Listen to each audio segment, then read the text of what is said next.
If I said leadership to you, what would that make you think of? A horrid boss that you once had or currently dealing with? Something military related? Something that doesn't involve you because you have no position of authority at work or at home? Well, this week, I'd like to challenge these ideas and help you think differently about what it means to lead and be a leader. It actually has very little to do with having authority and a lot more to do with taking charge and inspiring confidence and cultivating a certain level of influence. So how does any of this help us to live a life that's more mischievous and meaningful? Stay tuned and you'll find out. Hello, it's Zoe, and welcome back to the Mischief Movement podcast, your weekly inspo for people looking for more hell yeah in their life. Consider this your one-way ticket out of midlife mediocrity towards fun and positive impact via playful disruption. Wouldn't you love to wake up and feel like a total badass? How about breaking some rules, throwing two fingers up to society and doing more of the things you love? I'm talking full-on freedom, adventure, and those meaningful connections I know you've been craving. Stop waiting for your amazing life to happen and go get it. I'll be picking the brains of some true game changers and mischief makers so I can share what I find and hopefully inspire you to shake things up, do more of what makes you feel alive, and boldly rebel against the ordinary. I've no idea what I'm doing, to be honest, but I've got a mission and I'm here to start a movement. It's going to be quite the adventure. Care to join me? Okay, here goes. Often, we believe that in order to become any sort of leader, we must be, a supervisor, a manager, or occupy some kind of senior position in a corporation or hierarchical system. So here's where I want to bust your first limiting belief. If you feel like you aren't a leader, or if you've been told by other people that you don't have what it takes, let me remind you that we're all in charge of something.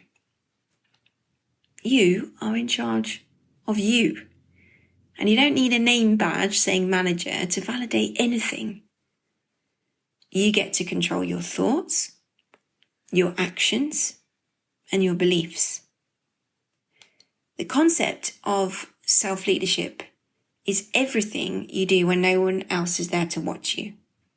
From your self-discipline, like being punctual, doing something towards personal growth, or creating healthy routines for your well-being, to the way you talk to yourself, trust yourself, and show up courageously for yourself.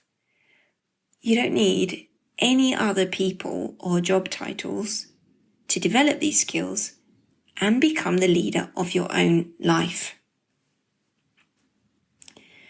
And now, I've mentioned before that the idea for this podcast was born out of wanting more connection, more fun and freedom in my life, because at a certain point I felt very trapped by my circumstances, a bit lonely and pretty stuck.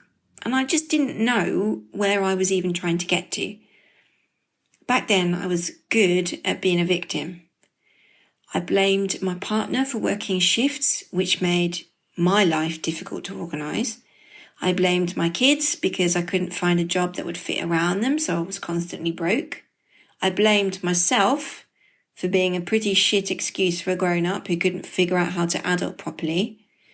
And some days the negative self-talk was off the scale. At that point, I hadn't really read that much about personal development, and I certainly didn't feel like I was any sort of leader.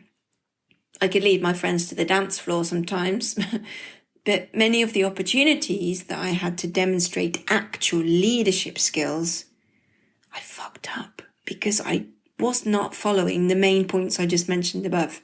The bit where you trust yourself and you talk kindly and positively and you have a little bit of self-esteem.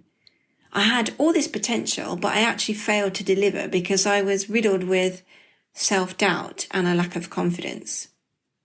The crazy thing about this situation was that everyone else felt like I could do it. It was only me blocking my own way with my critical thoughts and low self-esteem.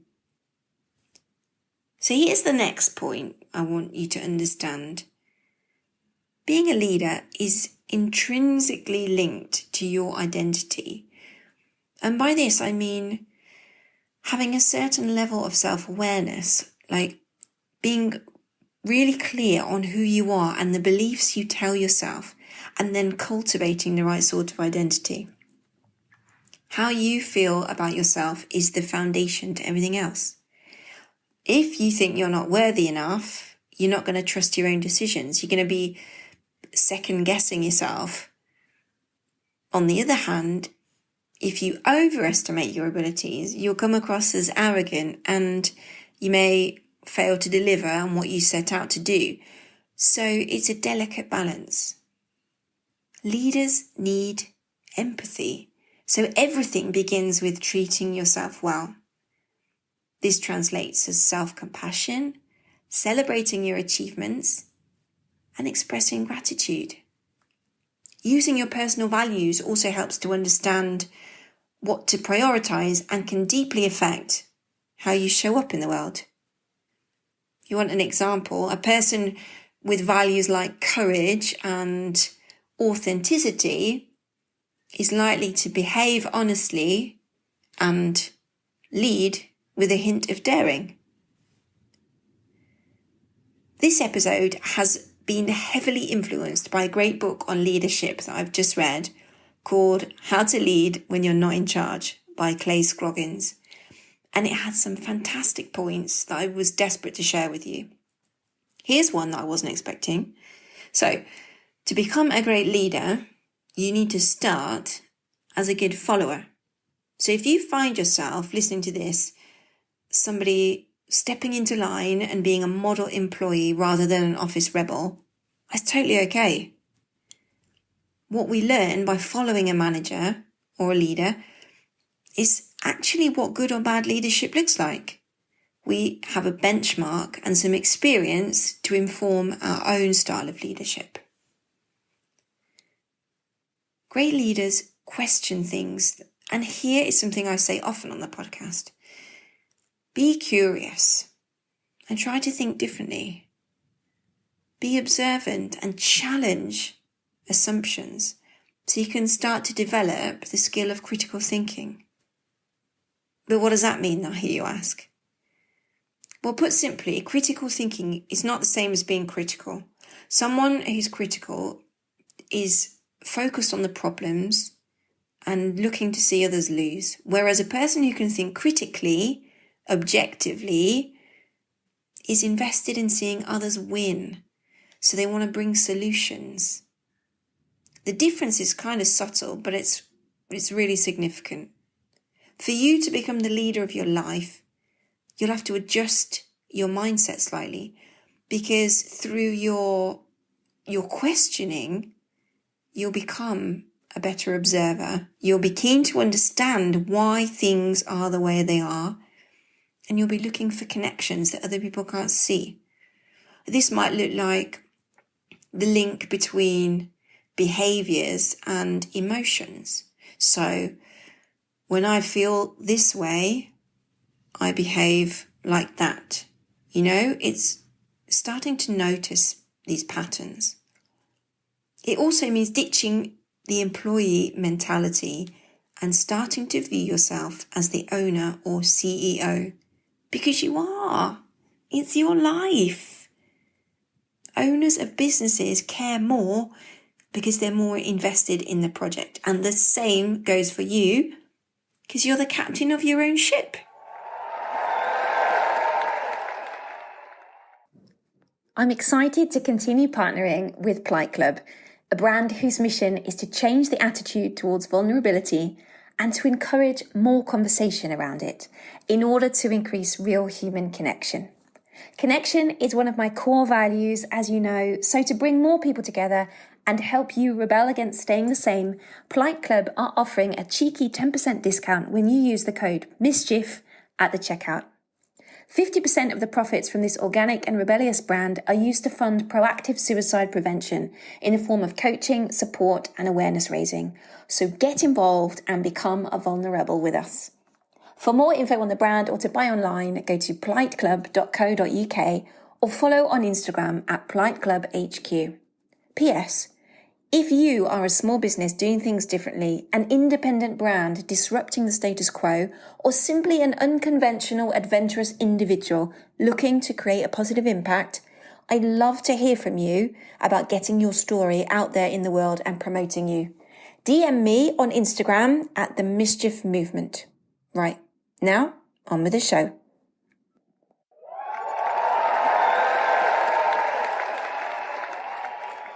One part of the book that really resonated with me was the idea of playing the waiting game, because this is a trap that I fell into, this kind of state of passivity or waiting for something to happen or someone else to sort my shit out for me.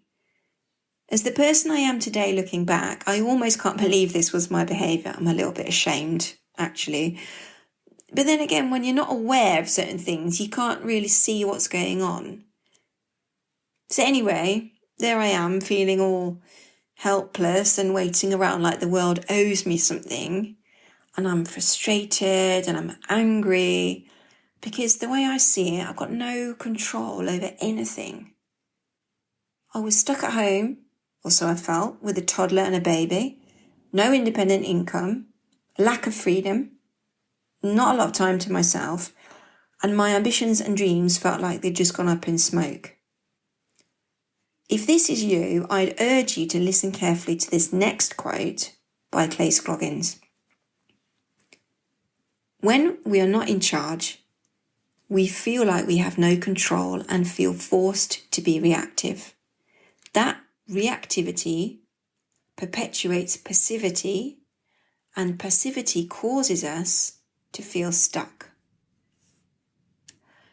And I've said it before, but it's worth saying again. A great place to start is to take responsibility.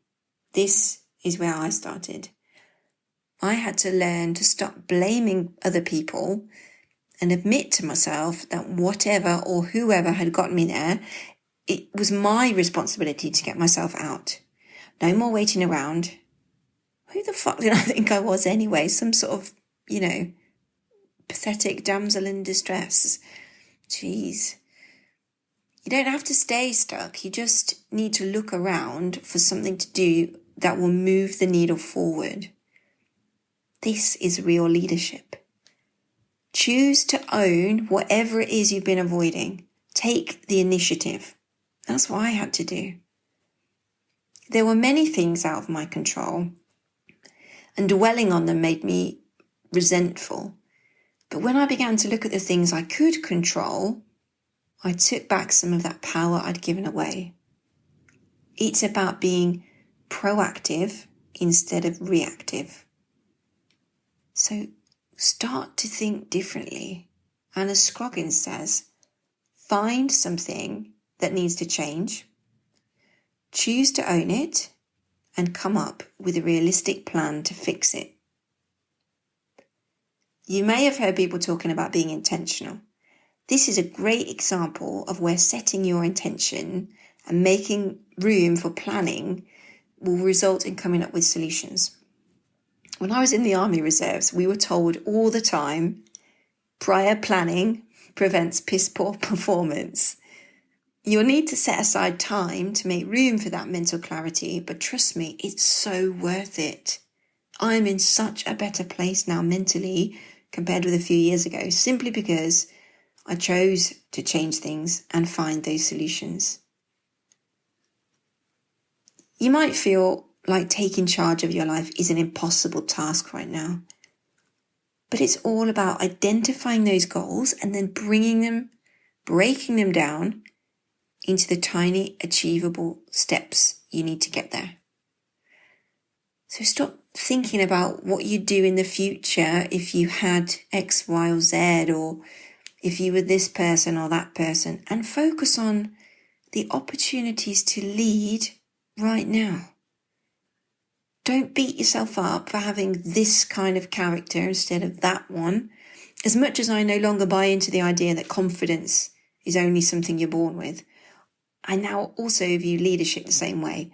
And I can see so clearly how my biggest struggle was never influencing others, lack of empathy or intelligence or critical thinking. Sadly, it was just the identity bit, the self-esteem, not trusting myself and lack of confidence.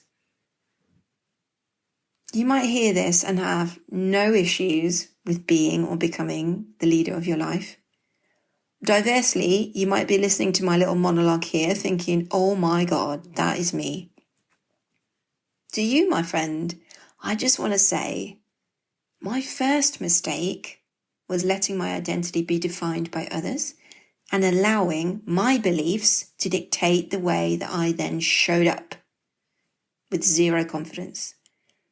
My second mistake was then, some years later, when I sat there playing the waiting game, expecting a solution to just fall out the sky and fix my problems whilst blaming everyone else for the way I felt. But the real shifts come when you can cultivate a sense of self-assuredness and when you decide that you're going to change things. Phew. I feel like I got something off my chest there, actually. I did move pretty fast through this week's episode. So before I go, I'm just going to give you a quick rundown on the main takeaways, which I hope you will hear, acknowledge, and then feel like you can implement in your own life where needed. So number 1, leadership isn't about having authority. It's taking charge, inspiring confidence, and cultivating a certain level of influence over yourself or others. 2, you are in charge of you. You get to control your thoughts, your actions, and your beliefs. 3, the concept of self-leadership is everything you do when no one else is there to watch you.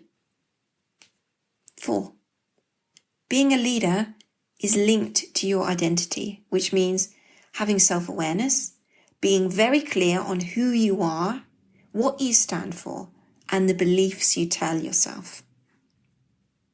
5, leaders need empathy, so everything begins with treating yourself well. That's self-compassion, celebrating your achievements, and expressing gratitude. 6, to become a great leader, you need to start as a good follower, because we then have a benchmark and the experience will then inform our own style of leadership. 7, great leaders question things, so be curious and think differently. Be observant and challenge assumptions so you can start to develop the skill of critical thinking. Number 8, ditch that employee mentality and start seeing yourself as the CEO of your life. Because you are. 9, don't fall into the waiting game. When we're not in charge, we feel like we've got no control and then we end up being reactive. But the reactivity perpetuates passivity and passivity causes us to feel stuck. Number 10, take the initiative. Find something that needs to change. Choose to own it and come up with a realistic plan to fix it. You don't need anybody's permission.